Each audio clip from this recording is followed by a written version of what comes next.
तरीकों में कई तरीकों से आगे है। सही। तो इतना सब कुछ जिससे मैं इंटरव्यू लेता हूँ, यकीन करें कि मुझे पर्सनली ये सोचकर बड़ा दुख होता है कि यार as a Pakistani, as a nation, अपना एक मुल्क को दुनिया से पीछे होते हुए देखता हूँ, तो यकीन करें कि बस में नहीं है। अगर बस में हो तो बड़ा कुछ कर लें, लेकिन बस में हमारे बस में नहीं है। से हम आगे हाइब्रिड से आगे इलेक्ट्रिक कार्स आ गई उनकी, ठीक है ना, जो कि आजकल ई-ट्रॉन फिर रही है लेके, यानी इंडिया वो सोच रहा है, यानी कि वो एक ग्लोबल विलेज से निकल के आगे चला गया, वो एक तरक्की याफ्ता मुल्क में चला गया ना। हम अभी तक तरक्की पजीर थर्ड वर्ल्ड कंट्रीज में हैं। हेलो अस्सलाम guys, this is Muzammil Qureshi here and you are on my channel daily swag. तो गाइस आज की इस वीडियो में एक और इंडिया ने नई अचीवमेंट कर ली, जिस पर पाकिस्तानियों के वक्त बदल दिया, जज्बात बदल दिए वाले सीन है। गाइस किया क्या इंडिया ने, मैं आपको बताता चलूँ। इंडिया ने D2M एक नई टेक्नोलॉजी बना ली है, जिसके मदद से विदाउट किसी इंटरनेट के आप मोबाइल पर कोई भी वीडियो देख सकते हैं, किसी भी किस्म की सीरीज, इंटरनेट ड्रामा, कुछ भी देख सकते हैं गाइस विदाउट इंटरनेट के। कितनी बड़ी अचीवमेंट है गाइस। पाकिस्तान के अंदर 4G भी नहीं सही तरह चल रहा और इंडिया ने 5G भी लॉन्च करके ये टेक्नोलॉजी भी दे दी है, बहुत फास्ट है। इस बारे में पाकिस्तानी पब्लिक के पास जाऊंगा, उनसे पूछूंगा कि यार वो कहाँ जा रहे हैं, हम कहाँ जा रहे हैं। आइए इस बारे में पाकिस्तानी पब्लिक क्या अपनी राय देती है, मिलकर जानते हैं। अल्हम्दुलिल्लाह, आप सुनाएं। अल्हम्दुलिल्लाह, मैं ठीक। नाम आपका? एडवोकेट आसम खरल, करते क्या है? एडवोकेट है, ज़बरदस्त यार। कहाँ से कर रहे हैं? पंजाब यूनिवर्सिटी। ज़बरदस्त, हो गया, कंप्लीट हो गया अल्हम्दुलिल्लाह। अब प्रैक्टिकल प्रैक्टिस कर रहे हो? बिल्कुल। ज़बरदस्त हो गया। कौन से किस में स्पेशलिस्ट? क्रिमिनल लॉ में। ज़बरदस्त हो गया यार, ज़बरदस्त हो गया। तो अभी मेरा बात करने का बेसिक पर्पस आपसे ये है कि यार टेक्नोलॉजी के लिहाज से अगर बात करें तो कौन सी कंट्री ज़्यादा आगे है, पाकिस्तान या फिर इंडिया? आईटी के लिहाज से इंडिया। टेक्नोलॉजी के लिहाज से इंडिया। क्या वजूहत है उनकी टेक्नोलॉजी में, ऐसी क्या बात है जो कि हमारे में नहीं है? हमारे में ये है कि हमारे जो है ना पढ़ाई पे जो बजट होता है वो बहुत कम होता है, डिफेंस पे ज़्यादा होता है। उनका डिफेंस पे इतना नहीं है, पढ़ाई पे ज़्यादा है। ओके, ज़बरदस्त ज़बरदस्त। तो एक नई टेक्नोलॉजी है D2M। ये एक ऐसी टेक्नोलॉजी है जिसके थ्रू आप विदाउट इंटरनेट वीडियोस देख सकते हैं, मूवीज़ देख सकते हैं, नेटफ्लिक्स पर कुछ भी देख सकते हैं विदाउट इंटरनेट। इंडिया लॉन्च कर रहा अपनी कंट्री के लिए। इंडिया में 5G भी लॉन्च हो गया। क्या समझते हैं आपके जिस कदर से, जिस स्पीड से वो टेक्नोलॉजी में आगे जा रहा है, हमारे लिए आने वाले टाइम के लिए खतरा हो साबित हो सकता है या नहीं? बिल्कुल, ये हमारे लिए खतरा साबित हो सकता है। हमारे पास ना पानी के रिजर्व्स हैं, ना वैसे भी हमारे पास जो है हमारी वेल्थ के लिहाज से भी हम कम है। इंडिया हर लिहाज से हमसे आगे जा रहा है, ठीक है। इंडिया के अंदर जो है बेसिकली स्टडी को बहुत ज़्यादा प्रमोट किया जाता है, तो हमारे इधर नहीं किया जाता, बहुत कम है। सही। आपने लॉ पढ़ा, मतलब आप अपनी डिग्री से पूरी तरह 100% सेटिस्फाई हो? अल्हम्दुलिल्लाह। तो फिर आप कैसे कह सकते हो? मैं इसलिए नहीं, क्योंकि मुझे पता है कि जो लॉ के लिहाज से जो मैं पढ़ रहा हूँ वो ठीक है, ठीक है। आईटी के लिहाज से हम बहुत पीछे हैं, ठीक है। अब बच्चों को अभी अवेयरनेस ही नहीं होती कि आगे हमने लाइफ में जाके करना क्या है। अब एक बच्चा है, वो पहले करता है FSC, प्री मेडिकल या प्री इंजीनियरिंग, बाद में वो BA कर लेगा। अगर उसको मेडिकल या इंजीनियरिंग में एडमिशन नहीं मिलता तो वो जब BA करके किसी भी और फील्ड में चला जाएगा, रिलेटेड फील्ड में नहीं जाता। बच्चे को ये ही नहीं कन्फर्म होता कि मैंने लाइफ में अभी करना क्या है। आपको आपका माइंड क्लियर था?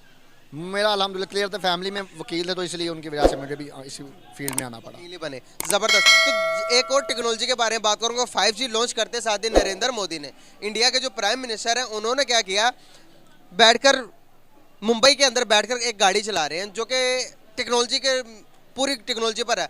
वो 3D गाड़ी चला रहे हैं, वो चल जापान में रही है। और उन्होंने सिर्फ मैसेज दिया कि भाई टेक्नोलॉजी में हम इस कदर आगे हैं कि हम एक गाड़ी यहाँ पर चलाएंगे, वो चल पाकिस्तान में भी सकती है। टेक्नोलॉजी के लिहाज से वो ऐसे इतने एडवांस हो गए, ड्रोन टेक्नोलॉजी बना ली है जिसके अंदर 130 किलो का वजन उठाकर ड्रोन कहीं भी जा सकता है, विदाउट किसी सोल्जर के वो चल सकता है। हम इस तरह की टेक्नोलॉजी में बहुत पीछे हैं भाई।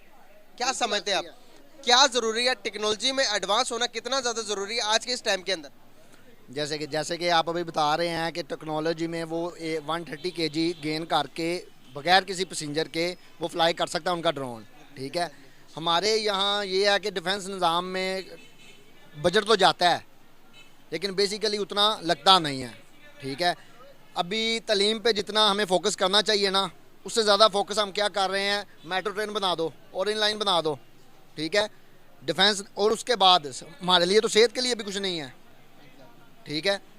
जो मेडिसिन इंडिया से मंगवाते हैं, मेडिसिन इंडिया में बहुत ज़्यादा चीज़ें ऐसी हैं जो हमारी इंपोर्ट बहुत ज़्यादा, एक्सपोर्ट तो है ही नहीं है। एक्सपोर्ट होगी तो मुल्क की इकॉनमी बेहतर होगी, एक्सपोर्ट तो हमारी है ही नहीं। एक्सपोर्ट को किस तरह से बढ़ा सकते हैं मुल्क के अंदर? अभी मैं फिर पड़ोसी मुल्क की बात करूं तो वो मेड इन इंडिया के ऊपर काम कर रहे हैं, सुई से लेके जहाज तक इंडिया अपना खुद बना रहा है और मैन्युफैक्चर करके एक्सपोर्ट कर रहा है।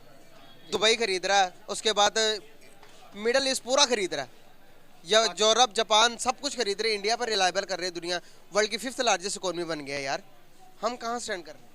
पता क्या है, इंडिया में ना जो है ना फैक्ट्री पे जोर दिया जाता है, चीज़ें बनाने पे जोर दिया जाता है, ठीक है। यहाँ हमारे पास इतने रिसोर्स नहीं है कि हम फैक्ट्री को भी लगा सकें, ठीक है। जितनी चीज़ें हैं वो हम IMF को, वर्ल्ड बैंक को दे रहे हैं, लो यार ये तुम रख लो, कर्जे लिए जा रहे हैं, पैसा जा कहाँ रहा है, ठीक है। अभी मैंने ये बात की कि ओरिएंट ट्रेन बन रही है, मेट्रो बन रही है, ठीक है। सबको लगेगा कि मैं PTI का सपोर्टर हूँ, ठीक है। PTI के दौर में जितना टैक्स इकट्ठा हुआ है, PTI के दौर में जितना टैक्स इकट्ठा हुआ है इतना नवाज शरीफ ने भी नहीं किया होगा। 3.5 साल में उसने इतना टैक्स इकट्ठा किया, मोबाइल्स पे लगा दिया, खाने पे GST 16% लगा दी, एवरीथिंग लगा दी, ठीक है। लेकिन वो टैक्स गया कहाँ, ठीक है, पता ही नहीं है कहाँ गया। अब उसका हिसाब मांगो तो PTI वाले बोलेंगे ये नून लीग का है, अगर ऑनलाइन के बारे में बोलोगे तो बोलेंगे ये नवाज शरीफ का है। जो करप्शन कर रहे हैं उनको तो कोई पकड़ नहीं रहा, बिल्कुल सही कह रहे हैं, ठीक है। तो ये है कि हमारे मुल्क में करप्शन पे ज़्यादा ध्यान है एज़ कम्पेयर टू कोई भी चीज़ हो, बिल्कुल सही कह रहे हैं। ठीक है। शुक्रिया। चाइना ने अपनी करप्शन ख़त्म करने के लिए अपने कितने वजीरों को फांसी चढ़ा दिया। यहाँ पता क्या होता है, अब वो जैसे वो सदर की डेथ हुई, ठीक है, अब वो एक एहतजाजी निकाल तो रहा है रैली, ठीक है, उसमें डेथ हो गई है ना, तो सड़क जो है ना सदर के बारे में सोचने शुरू हो जाएंगे। ये यानी कि यार वो जो काम कर रहा है उसने उसके काम को भी देखा जाए, ठीक है। यहाँ हर किसी को अपनी है, मुल्क की किसी को नहीं है। सही बात है, अगर होती तो आज डेवलप हो जाते हैं। बहुत शुक्रिया, बहुत अच्छा लगा बात करके, थैंक यू सो मच वकील साहब जी। तो कैसे हमारे साथ एक सर मौजूद है, उनकी तरफ चलते हैं, उनसे बात करते हैं। अस्सलाम वालेकुम। वालेकुम सलाम। सर कैसे हैं आप? अल्लाह का शुक्र। सर नाम आपका? बिलाल। करते क्या हैं? मैं बेसिकली एक लॉयर हूँ बाय प्रोफेशन। ओके, आज क्या बात है, सारे मुझे लॉयर से मिलते जा रहे हैं, किस्मत अच्छी शायद मेरी, अच्छे अच्छे जवाब मिल जाएंगे मुझे। बेसिकली मेरा आज का आपसे बात करने का पर्पस है कि टेक्नोलॉजी की अगर मैं बात करूं, किसी भी किस्म की टेक्नोलॉजी आप ले लें, कौन सी कंट्री ज़्यादा आगे है, पाकिस्तान या फिर इंडिया? इंडिया। वजह? असल इंडिया की सबसे बड़ी तो वो एक बहुत बड़ी, वहाँ पे पॉपुलेशन बहुत ज़्यादा है। दूसरा पे भी जितने भी मल्टी नेशनल ब्रांड्स हैं, ये बेसिकली माइक्रोसॉफ्ट वहाँ पे खुद उनका ऑफिस वहाँ मौजूद है, उनका सेंटर है, और वहाँ पे IT के हवाले से मुख्तलिफ लोग हैं, मतलब मल्टी नेशनल कंपनी वहाँ मौजूद हैं जो कि पाकिस्तान में नहीं है। इसी वजह से उनके बच्चे, उनके जो यंगस्टर उनकी तरफ ज़्यादा मायल है और टेक्नोलॉजी में। गाड़ियाँ बनाने की अगर मैं बात करूँ टेक्नोलॉजी के ऊपर, पहले मैं आपको D2M के बारे में बताऊँ। D2M में ऐसी एक टेक्नोलॉजी बना ली उन्होंने जो कि अपने यूथ को उन्होंने देखा कि बहुत ज़्यादा अशद ज़रूरत है, दुनिया में ये टेक्नोलॉजी मौजूद नहीं है, पूरी दुनिया के अंदर ये टेक्नोलॉजी मौजूद नहीं है जो इंडिया बना रहा है। टेक्नोलॉजी क्या है? विदाउट इंटरनेट आप किसी अपने मोबाइल के अंदर, जैसे आप रेडियो सुनते थे एक ज़माने के अंदर, आपके सिर्फ और सिर्फ बटन दबाना था, वेव्स आपके कानों में आती थी और वीडियो चलने लग पड़ता था radio. Same as it is काम कर रहा है इंडिया। आप एक टेक्नोलॉजी के ऊपर आपने मोबाइल के अंदर एक एप्लीकेशन इंस्टॉल करनी है, वो एप्लीकेशन आपको इनफ्लिक्स, नेटफ्लिक्स, सब कुछ आपकी वीडियोस, मोबाइल गेम्स और हर चीज़ की वीडियोस आप देख सकते हैं विदाउट इंटरनेट। इस किस्म का एडवांस जब होगा मुल्क तो किसी इंटरनेट की ज़रूरत नहीं पड़ेगी, आपको पैकेज करवाने की ज़रूरत नहीं पड़ेगी। इतना काम कर रहा है इंडिया तो अपने सिर्फ और सिर्फ टेक्नोलॉजी को बढ़ाने के लिए, और 5G लॉन्च कर दिया। क्या कहना चाहेंगे कि कितना आगे जा रहा है? बेसिकली जैसे अपने बात की टेक्नोलॉजी के हवाले से इंडिया बहुत आगे है। एक तो असल में उनकी जो प्रायोरिटीज़ है, हमारी प्रायोरिटीज़ में बड़ा डिफरेंस है, ठीक है। उनकी जो सोच, उनकी जो आगे एज ए नेशन और कौम परस्त जैसे हैं, वो अपने पूरे मुल्क का फ़ायदा सोचते हैं। उनको जहाँ फ़ायदा मिलता है वो अपने मुल्क को वहाँ पे लेके चलते हैं। उनकी जो है लीडरशिप क्वालिटीज़ जो हैं, उनके जो लोकल लीडर्स हैं, जबकि हमारे यहाँ पे ये चीज़ें नहीं हैं, ठीक है। हम आज तक जो है ये मज़हब कार्ड पे फंसे हुए हैं, हम आज तक जो है चोर चोर खेल रहे हैं, हम आज तक लोग आगे चांद पे चले गए हैं। और इंडिया तो अब मेरे ख्याल से दुनिया के, मेरे ख्याल से 5वीं इकॉनमी बन गया है, मतलब 5th लार्जेस्ट इकोनॉमी, जो कि एक हमारे से उनके बहुत बड़ा गैप है। हम 10-15 साल पीछे चले गए इस वाले से। और जैसे अपने बात की इंटरनेट की और ये जैसे गाड़ियों की टेक्नोलॉजी के वाले से, India local assembled cars produce कर रहा है, और ऐसी कार जो कि जैसे हम हाइब्रिड से आगे इलेक्ट्रिक कार्स आ गई उनकी, ठीक है ना, जो कि आजकल e-tron फिर रही है लेके। यानी इंडिया वो सोच रहा है, यानी कि वो एक ग्लोबल विलेज से निकल के आगे चला गया, वो एक तरक्की याफ्ता मुल्क में चला गया ना। हम अभी तक तरक्की पजीर 3rd वर्ल्ड कंट्रीज़ में हैं, और इंडिया की नो डाउट यानी कि वो वन ऑफ द मतलब कि most advance in IT and technology country of the world. Sir अगर मैं बात करूं गाड़ी मैन्युफैक्चर के बारे में, इंडिया अपनी ज़रूरियात तो पूरी करता ही है, लेकिन बाहर अदर कंट्रीज को एक्सपोर्ट भी करता है। इटली जैसी कंट्री को, साउथ कोरिया जैसी कंट्री को, ये मिडल ईस्ट को, पूरी के पूरी, अगर मैं बात करूं इटली और साउथ कोरिया जैसी कंट्री, वहाँ पर वो गाड़ियाँ आर्मी के तौर पर और पुलिस की गाड़ी के तौर पर इस्तेमाल होती हैं। इतनी बड़ी अचीवमेंट है। देखिए कि पाकिस्तान में अभी तक एक भी गाड़ी मैन्युफैक्चर कंपनी नहीं है जो कि मैन्युफैक्चरिंग करता हो पाकिस्तान, सिर्फ असेंबल होती हैं, वो भी पार्ट्स बाहर से आते हैं। कितनी बड़ी दुख की बात है ये। बिल्कुल, डेफिनेटली जो है इंडिया की लोकल मार्केट में एक तो सबसे बड़ी वजह यह है कि इनकी पॉपुलेशन बहुत ज़्यादा है।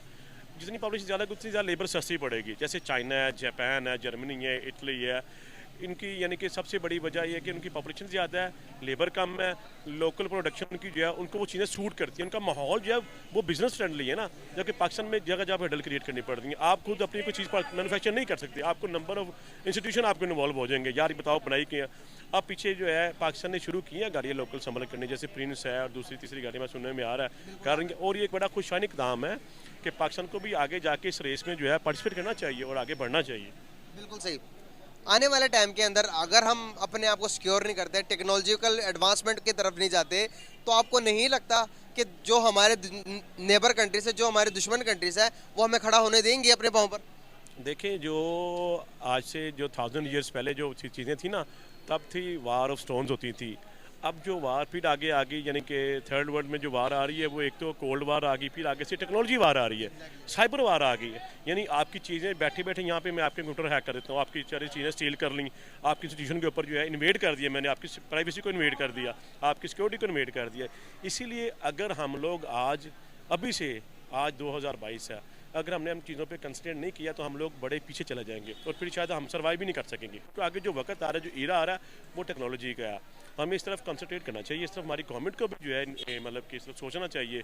इंडिया हमारे साथ आज़ाद हुआ, 75 ईयर्स हमारी भी एज है, उनकी भी 75 ईयर एज है, ठीक है, एज ए नेशन इंडिपेंडेंस के बाद से लेके, बल्कि बांग्लादेश से, श्रीलंका से, वो सारे मुल्क जो है हमारे से आगे चले गए हैं। वजह क्या है कि हमारे यहाँ पे मुख्तलिफ वजह, मैं उस पर डिटेल पर नहीं जाऊँगा, आपको बिल्कुल पता है कि हम लोग क्यों, लैक ऑफ लीडरशिप है, लैक ऑफ इंटरेस्ट है, हमारे मुफादात क्या हैं, हमारे जाती मुफादात क्या हैं, लेकिन as a nation, as a whole हम लोग सोचते नहीं हैं। सबसे बड़ा फेलियर लिया। और यस, अगर हम लोग आज से नहीं इस तरफ जाएंगे तो हम लोग बड़े पीछे चले जाएंगे और हमारे दरमियान में उनका 15-20 साल का डिफरेंस आ चुका है। For me to be honest, आज से हमारा इंडिया का गैप 15 साल का है। उनका बच्चा IT जानता है, इंग्लिश बोलता है, और उनका मोबाइल ऑपरेट करना, आगे टेक्नोलॉजी को लेके चलना, मतलब दूसरी चीज़ें हैं जो कि इंडिया हमारे से कई हिस्सों में कई तरीक़ों से आगे है। सही। तो इतना सब कुछ जिससे मैं इंटरव्यू लेता हूँ, यकीन करें कि मुझे पर्सनली ये सोचकर बड़ा दुख होता है कि यार as a Pakistani, as a nation, अपना एक मुल्क को दुनिया से पीछे होते हुए देखता हूँ, तो यकीन करें कि बस में नहीं है। अगर बस में हो तो बड़ा कुछ कर लें, लेकिन बस में हमारे बस में नहीं है। और एक और हमारे लिए अलमिया की बात है कि पाकिस्तान की अगर मैं बात करूँ तो यहाँ पर किसी के अकाउंट में 1 करोड़ या 2 करोड़ रुपए आ जाए तो अगले दिन नैप उसको बुला लेता है। अगर मैं बात करूँ इंडिया की, तो वर्ल्ड के 2nd रिचेस्ट पर्सन इंडिया के अंदर पाया जाता है। यकीन करें, इतने रिचेस उनकी पब्लिक हो चुकी है, इतने अमीर उनकी पब्लिक है कि वहाँ पर उनको पता ही नहीं कि उनकी प्रॉपर्टी कितनी है। अगर मैं बात करूँ मुकेश अंबानी की, तो उसने सिर्फ अपनी बेटी के शादी के ऊपर इतने ज़्यादा खर्चा किया कि पाकिस्तान की पूरी GDP से ज़्यादा। ये तो हालात हैं पाकिस्तान के। आप खुद सोचें कि हम कैसे डेवलप होंगे। बिल्कुल, आपने जो बात की कि उनका बात फिर वही आ जाती है कि उनके वहाँ पे मार्केट बहुत बड़ी है। अब एक चीज़ जो है वो एक मतलब कि एक 1 बिलियन की पॉपुलेशन में सर्कुलेशन करती है बजाय के 20 करोड़ में, तो उनका रेवेन्यू भी जनरेट होगा। दूसरी सबसे बड़ी बात है कि आपने जो बात की कि नैब आ जाता है, जी नैब आए, लेकिन जो बंदा ऑनेस्टली मुल्क की खिदमत करना चाहता है, यहाँ पे कई बंदे पीछे, इसने एक ने कहा कि गाड़ी कोई फ्यूल को मैं उसकी कंजप्शन कम कर दूंगा, उसको पीछे नारे पड़ गए, वो चारा छोड़ के कहना मैं, अब हमारा ब्रेन काम ही नहीं करता, हम लोग ब्रेन ड्रेन कर रहे हैं, बल्कि ब्रेन हमारे बाहर जा रहे हैं। रादर देन के हम यहाँ पे सर्व करें हमारे, तो यहाँ से लोग के बाहर जा रहे हैं। जो अच्छा बंदा काबिल होता है उसको यहाँ पर रहने नहीं दिया जाता।